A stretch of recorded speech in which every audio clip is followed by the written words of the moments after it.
You always want to dangle some money. You want to dangle a gift. You want to dangle an incentive, some type of commission, whatever, right? But I want to teach you how to effectively find that inside, that like what gets me going through the day, right? Like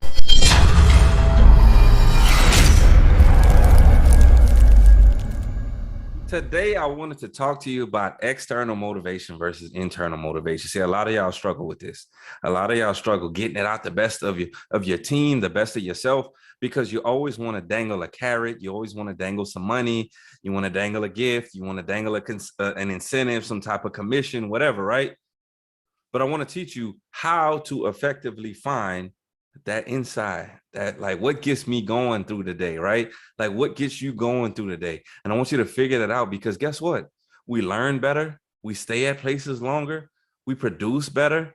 We have better attitudes. All of this because we figured out self.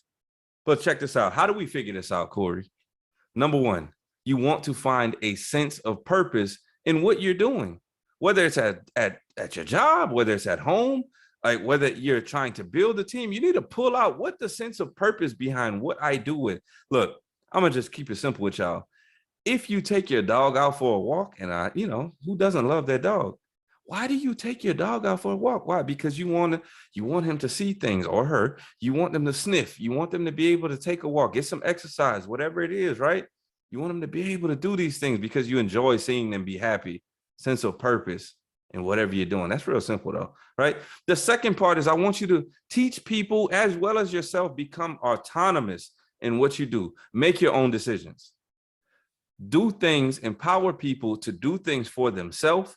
People love to make their own paths. People like to forge on themselves. People like to figure out their own way of doing something. You got to help them do it though.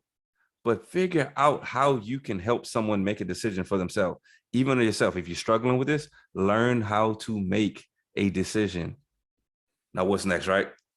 I got two more things. Y'all just have to bear with me real quick. Master some type of area, your expertise, whether that's the household, whether that's at work. Figure something out to where you are the go-to person. Because why do you need this, Corey? Because at the end of the day, again, we love to feel important. We love to feel valued. You need to be some type of go-to person, and then you can scale it, and then everybody knows they can go to you, and then you can scale it because you can teach them how to do it, and then all of a sudden people go to them because they're the subject expert now. How beneficial is that? If you become just one thing, I'm just telling y'all one thing, just become very like fluent, affluent. I don't know the words. It's like SAT words or whatever. Become great at that.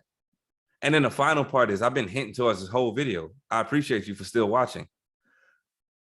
And let me rephrase this. The number one thing that people want in life is to feel important and to feel valued. Recognize somebody today. That's my challenge for you. After this, send a message, even if it's to me. Recognize them. Tell them that they're doing a great job, right? Make them feel like what work they're doing is really valuable. Because at the end of the day, you can have the best process, you can have the best procedure, you can run all the numbers that you want in your mind. If people don't feel important, if people don't feel valued, whether that's household, whether that's work, whether that's your kids, it doesn't matter. We will never reach the level of importance. We will never reach the level of production. We will never reach the level of greatness that we can have.